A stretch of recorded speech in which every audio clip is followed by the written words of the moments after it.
Eu gostaria de pôr uma questão aos ponentes em relação à situação que nós estamos a viver. Em Portugal nós estamos a viver uma situação de mudança da sociedade, dos paradigmas, que é de facto muito dolorosa.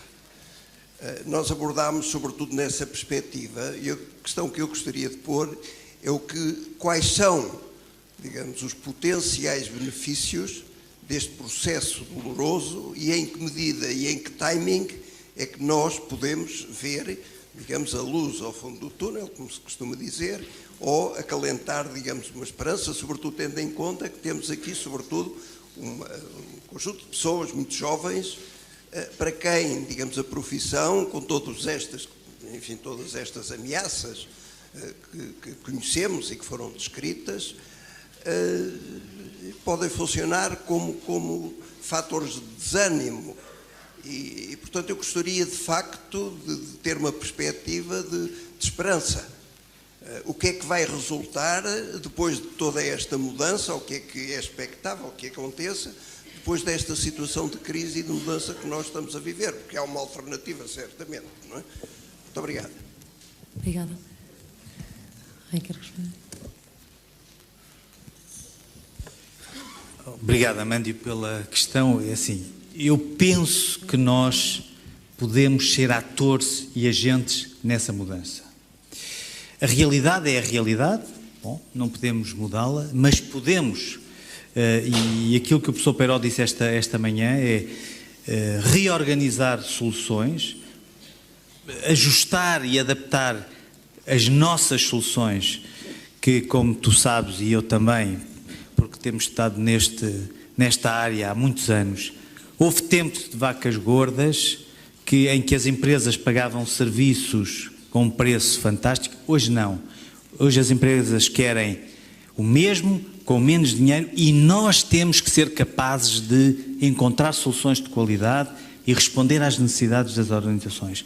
Muitas vezes mudando internamente as nossas empresas e a forma de fazer o trabalho. Eu acredito que esta crise vai passar, provavelmente vai demorar mais tempo do que nós gostaríamos, mas acredito. E acredito que neste processo os psicólogos têm um papel fundamental, não só no apoio às organizações, aos governos e até a nós próprios, para encontrar novas soluções e novas saídas. Acredito nisso e estou a ver isso. Como disse, esta situação de crise também está a ser uma situação de oportunidade para nós. Por aquilo que eu disse, e podia dar vários exemplos de várias empresas que estão a pedir serviços de psicólogos e muitas vezes não têm psicólogos para prestar esses serviços. Esta é uma necessidade resultante da crise. Vamos, com os recursos que temos, preparar-nos e dar respostas, porque, como eu disse, e não quero ser repetitivo, nós podemos contribuir para aumentar a esperança, mas não só aumentar a esperança, e de forma efetiva e eficaz apresentar soluções para as empresas e para as pessoas.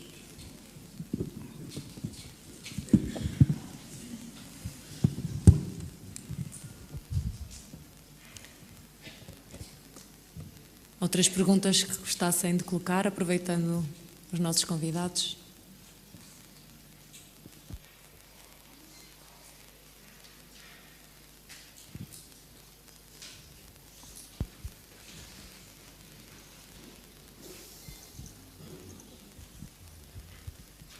Boa tarde. Eu estava aqui a pensar e gostava que vocês, enfim, não é a minha área, que me esclarecessem. Eu, em 86, estive na Dinamarca, nas férias, e estive em casa de um senhor que era da Organização Mundial de Saúde. E ele chegou a casa, que eu estava em casa dele, e comentou que 2 secretárias tinham tido que ter, enfim, estavam de baixa, porque tinham inventado agora uma nova doença que era o stress. O stress, inventaram uma nova doença. Eu era miúda, mas aquilo ficou-me. E naquela altura pouco se falava disso. Mas na Dinamarca, pelos vistos, em 86,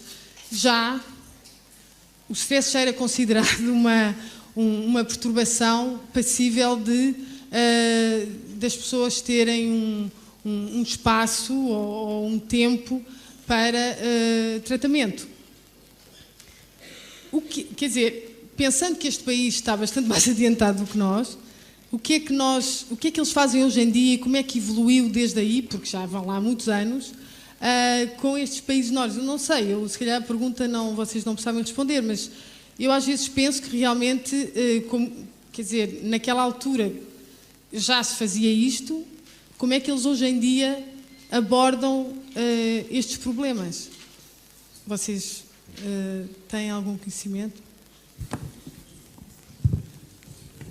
Lamento não ter dados específicos para responder à questão do ponto de vista mais rigoroso. O que posso falar é da minha experiência de trabalho com os países nórdicos, daquilo que se liga um bocadinho com o que eu falei, que é como é que estas pessoas veem o trabalho, porque a prevenção primária passa muito pela organização da vida das pessoas. E, tipicamente, a partir das 5 ou 5:30 da tarde, mais tardar, se eu ligar para alguém na Dinamarca, coisa que faço ainda com alguma regularidade, ninguém me atende o telefone. No escritório, claro, atendem no telemóvel, ou em casa, ou noutro sítio qualquer. As pessoas organizam o seu dia de trabalho e a sua vida de uma forma, como eu dizia há pouco a propósito do meu coach alemão, de uma forma que lhes permita encontrar um sentido que vá para além do trabalho. A ética de trabalho destes povos manifesta-se num foco total durante as horas de trabalho que lhes permite libertarem-se completamente para o lazer quando saem às 5 da tarde. Em 86, sim, em 86, não faço a mínima ideia porque não estava lá, não é? O que eu sei é que foi um esforço deliberado por aquilo que alguns colegas meus dinamarqueses me contam. Eu tive a sorte de ter um mentor dinamarquês na área de consultoria e aquilo que estas pessoas me contam foi que, exatamente a partir da década de 80, a revitalização das empresas passou por um princípio muito simples. Ele dizia-me numa frase: qualquer dinamarquês, seja operário, chefia intermédia, trabalha num escritório ou gestor, sabe uma coisa, que se for bom naquilo que faz e produtivo, consegue sustentar uma família. Se não for bom naquilo que faz e não for produtivo, não se sustenta a ele próprio. E isto foi um esforço deliberado que as empresas fizeram, digo as empresas, posso dizer o Estado, os serviços públicos, de aumentar o rigor, a exigência em termos de produtividade e qualidade, deliberadamente desde os anos 80 exatamente. Portanto, deve ter apanhado o início ou o meio deste esforço em que as empresas se requalificaram, porque não é possível à nossa região Europa, porque para mal e para bem pertencemos à região Europa, competir com base em salários baixos. Não vamos sobreviver em lado nenhum.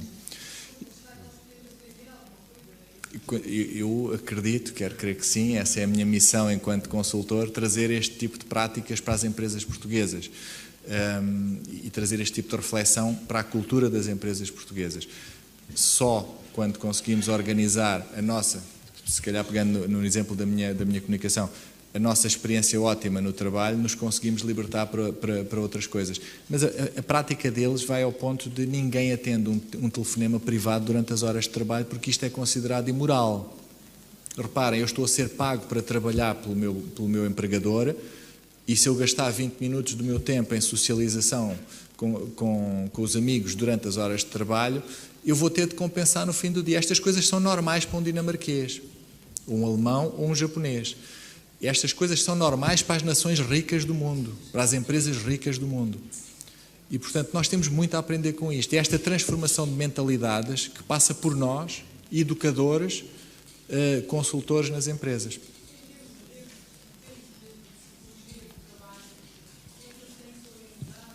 Não faço ideia, talvez o professor Samuel possa dar uma ajuda. Há aqui uma questão que também é importante, Teresa, que é a nossa legislação em relação a estas questões é muito pouco efetiva.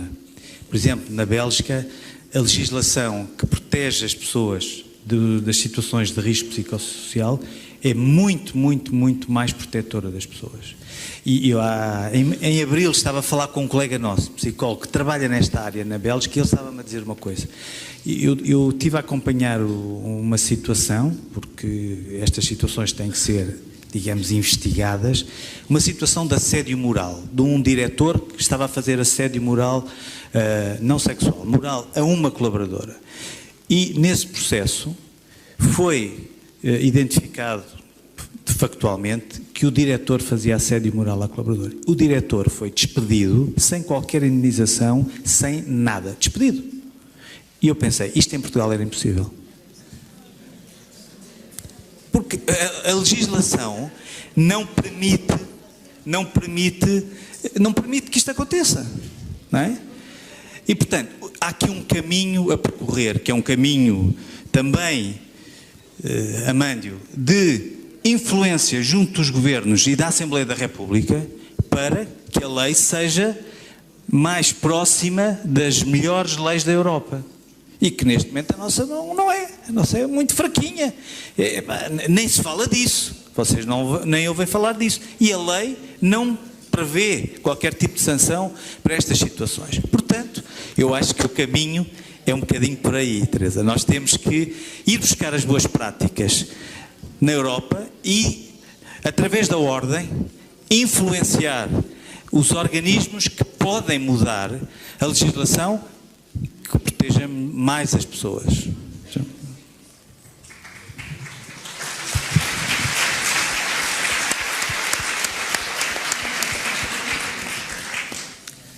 Vamos encerrar então esta mesa. Termos uma pausa para a hora do almoço. A mesa primeira da tarde tem início às 14h45. Muito obrigada.